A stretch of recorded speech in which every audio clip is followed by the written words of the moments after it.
मेरे प्यारे कृष्ण भक्तों को मेरा प्यार भरा राधे राधे। आज हम श्रीमद् भागवत के 7वें स्कंद के 13वें अध्याय में प्रवेश करेंगे, जिसमें यति धर्म निरूपण और प्रहलाद संवाद का वर्णन किया गया है। नारद जी कहते हैं, धर्मराज, यदि वानप्रस्थी में ब्रह्म विचार का सामर्थ्य हो तो सारी शरीर के अतिरिक्त सब कुछ छोड़कर वह संन्यास ले ले और किसी भी व्यक्ति, वस्तु, स्थान और समय की अपेक्षा न रखकर एक गांव में एक ही रात ठहरने का नियम लेकर पृथ्वी पर विचरण करे। यदि वे वस्त्र पहने तो केवल कौपीन, जिससे उसे गुप्त अंग ढक जाएं।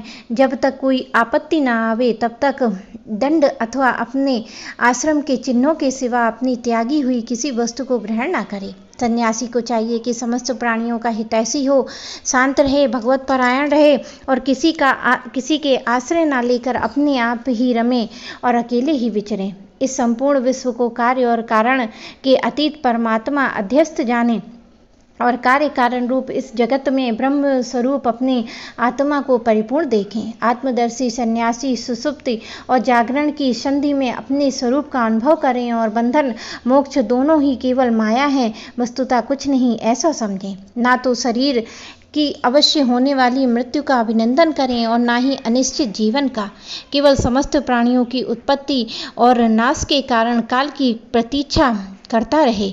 असत्य अनात्म वस्तु का प्रतिपादन करने वाले शास्त्रों से प्रीति ना करे और अपने जीवन निर्वाह के लिए कोई जीविका ना करे। केवल वाद विवाद के लिए कोई तर्क ना करे और संसार में किसी का पक्ष ना ले। शिष्य मंडली ना जुटावे और बहुत से ग्रंथों का अभ्यास ना करके व्याख्यान ना दे और बड़े बड़े कर्मों का आरंभ ना करे। शांत समदर्शी महात्मा सन्यासी के लिए किसी आश्रम का बंधन धर्म का कारण नहीं है। वह अपने आश्रम के चिन्हों को धारण करे, चाहे छोड़ दे, उसके पास कोई आश्रम चिन्ह ना हो, परंतु वह आत्मनु संसाधन में मग्न हो तो अत्यंत विचारशील, परंतु जान पड़े पागल और बालक की तरह। वह अत्यंत प्रतिभाशील होने पर भी साधारण मनुष्य की दृष्टि में ऐसा जान पड़े मानो कोई गूंगा हो। युधिष्ठिर, इस विषय में महात्मा लोग एक प्राचीन इतिहास का वर्णन करते हैं। वह दात्री मुनि और भक्त प्रहलाद का संवाद है। एक बार भगवान ने परम प्रेमी प्रहलाद जी कुछ मंत्रियों के साथ लोगों की हृदय की बात जानने की इच्छा से लोक में विचरण कर रहे थे। उन्होंने देखा कि सहम्य पर्वत की तलहटी कावेरी नदी के तट पर पृथ्वी पर एक मुनि पड़े हुए हैं। उनके शरीर की निर्मल ज्योति अंगों से धूल धूसरित होने के कारण ढकी हुई थी। उनके कर्म, आकार, वाणी और वर्ण, आश्रम आदि चिन्हों से लोग यह नहीं समझ सकते थे कि वे कोई सिद्ध पुरुष हैं या नहीं। भगवान के परम प्रेमी भक्त प्रहलाद जी ने अपने सिर से उनके चरणों का स्पर्श करके प्रणाम किया और विधि पूर्वक उनकी पूजा करके जानने की इच्छा से यह प्रश्न किया, भगवान, आप शरीर उद्योगी और भोगी पुरुषों के समान हष्टपुष्ट हैं। संसार का यह नियम है कि उद्योग करने वाले को धन मिलता है, धन वालों को ही भोग प्राप्त होता है और भोगियों का शरीर हष्टपुष्ट होता है, और कोई दूसरा कारण तो नहीं हो सकता है। भगवान, आप का कोई उद्योग तो करते नहीं हैं, यूं ही पड़े रहते हैं, इसलिए आपके पास धन है ही नहीं, फिर आपको भोग कहाँ से प्राप्त होंगे। ब्राह्मण देवता, बिना भोग के ही आपका यह शरीर इतना हष्टपुष्ट कैसे? यदि हमारे सुनने योग्य हो तो अवश्य बतलाइए। आप विद्वान, समर्थ, चतुर हैं, आपकी बातें बड़ी अद्भुत हैं। ऐसी अवस्था में आप सारे संसार को कर्म करते हुए देखकर भी समभाव पड़े हुए हैं, इसका क्या कारण है? नारद जी कहते हैं, धर्मराज, जब प्रहलाद जी ने महामुनि दात्री जी से इस प्रकार प्रश्न किया तब वे उनकी अमृतमयी वाणी के वशीभूत होकर मुस्कुराते हुए बोले। दात्री जी ने कहा, दैत्यराज, सभी श्रेष्ठ पुरुष तुम्हारा सम्मान करते हैं। मनुष्यों को कर्मों की प्रवृत्ति और उनकी निवृत्ति का क्या फल मिलता है, यह बात तुम अपनी ज्ञान दृष्टि से जानते ही हो। तुम्हारी अनन्य भक्ति के कारण देवादिदेव भगवान नारायण सदा तुम्हारे हृदय में विराजमान रहते हैं और जैसे सूर्य अंधकार को नष्ट कर देता है, वैसे ही तुम्हारे अज्ञान को नष्ट करते रहते हैं। तो भी प्रहलाद, मैंने जैसा कुछ जाना है उसके अनुसार मैं तुम्हारे प्रश्नों का उत्तर देता हूँ, क्योंकि आत्मशुद्धि के लिए अभिलाषाओं को तुम्हारा सम्मान अवश्य करना चाहिए। प्रहलाद जी, तृष्णा एक ऐसी वस्तु है जो इच्छा अनुसार भोगों के प्राप्त होने पर भी पूरी नहीं होती है। उसी के कारण जन्म मृत्यु के चक्कर में भटकना पड़ता है। तृष्णा ने मुझे ना जाने कितने कर्म करवाए और उनके कारण ना जाने कितनी योनियों में मुझे डाला। कर्मों के कारण अनेक योनियों में भटकते भटकते दैववश मुझे ये मनुष्य योनि मिली है, जो स्वर्ग मोक्ष तथा इस महान देह की प्राप्ति का द्वार है। इसमें पुण्य करें तो स्वर्ग, पाप करें तो पशु पक्षी आदि की योनि निवृत्त हो जाएं तो मोक्ष, और दोनों प्रकार के कर्म किए जाएं तो फिर मनुष्य योनि ही प्राप्त हो सकती है। परंतु मैं देखता हूँ कि संसार के स्त्री पुरुष कर्म तो करते हैं सुख की प्राप्ति और दुख की निवृत्ति के लिए, किंतु उसका फल उल्टा होता है। वे और भी दुख में पड़ जाते हैं। इसलिए मैं कर्मों में उपरत हो गया हूँ। सुख ही आत्मा का स्वरूप है। समस्त चेष्टाओं की निवृत्ति से ही उसका शरीर उसके प्रकाशित होने का स्थान है। इसलिए समस्त भोगों को मनोराज्य मात्र समझकर मैं अपने प्रारब्ध को भोगता हुआ पड़ा रहता हूँ। मनुष्य अपने सच्चे स्वार्थ और वास्तविक सुख जो अपना स्वरूप हो है भूलकर इस मिथ्या दैत्य को ही सत्य मानता हुआ अत्यंत भयंकर विचित्र जन्म मृत्युओं में भटकता रहता है।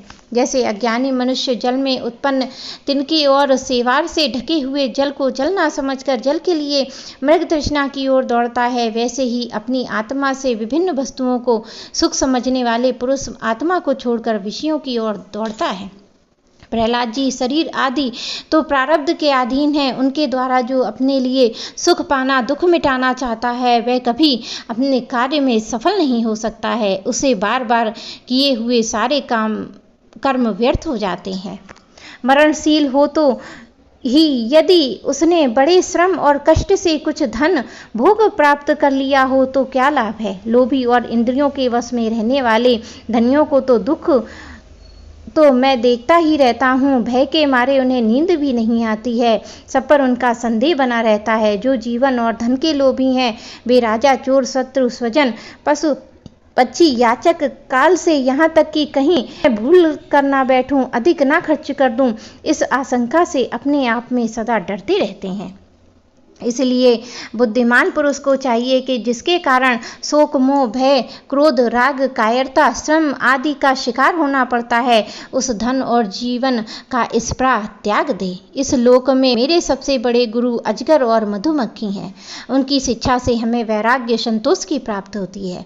मधुमक्खी जैसे मधु इकट्ठा करती है, वैसे ही लोग बड़े कष्ट से धन संचय करते हैं, परंतु दूसरा कोई उस धनराशि के स्वामी को मारकर उसे छीन लेता है।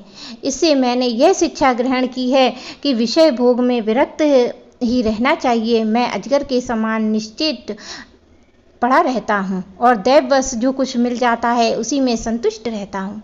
यदि कुछ नहीं मिलता है तो मैं बहुत दिनों तक धैर्य धारण कर यूं ही पड़ा रहता हूँ और कभी थोड़ा अन्न खा लेता हूँ, बहुत भी, कभी स्वादिष्ट तो कभी नीरस बेस्वाद, कभी अनेक गुणों से युक्त तो कभी सर्वथा गुणहीन। कभी बड़ी श्रद्धा से प्राप्त हुआ अन्न खाता हूँ तो कभी अपमान के साथ किसी समय अपने आप ही मिल जाने पर, कभी दिन में तो कभी रात में, कभी एक बार भोजन करके भी दोबारा कर लेता हूँ। मैं अपने प्रारब्ध के भूख से संतुष्ट रहता हूँ। इसलिए मुझे रेशमी या सूती, मृग चर्म या चीर, बक्कल और कुछ जैसा भी वस्त्र मिल जाता है वैसा ही पहन लेता हूँ। दैत्यराज, कभी नहा धोकर शरीर में चंदन लगाकर सुंदर वस्त्र, फूल के हार और गहने पहन रथ और हाथी घोड़े पर चढ़कर चलता हूँ तो कभी पिशाच के समान बिल्कुल नंग धड़ंग विचरता हूँ। मनुष्यों के स्वभाव भिन्न भिन्न होते ही हैं, अतः ना तो मैं किसी की निंदा करता हूँ ना स्तुति ही। मैं केवल इस परम कल्याण परमात्मा से एकता चाहता हूँ। सत्य का अनुसंधान करने वाले पुरुष को चाहिए कि जो नाना प्रकार के पदार्थ उसके भेद विभेद मालूम पड़ रहे हैं उनको चित्तवृत्ति में हवन कर दे और चित्तवृत्ति को इन पदार्थों के संबंध में विविध भ्रम उत्पन्न करने वाले मन को सात्विक अहंकार और सात्विक अहंकार को महातत्व के द्वारा इस माया में हवन कर दे। नारद जी कहते हैं, महाराज प्रहलाद जी ने दात्री मुनि से परमहंसों के इस धर्म का श्रवण करके उनकी पूजा की और फिर उनसे विदा लेकर बड़ी प्रसन्नता से राजधानी के लिए प्रस्थान किया। मेरे प्यारे कृष्ण भक्तों को मेरा प्यार भरा राधे राधे।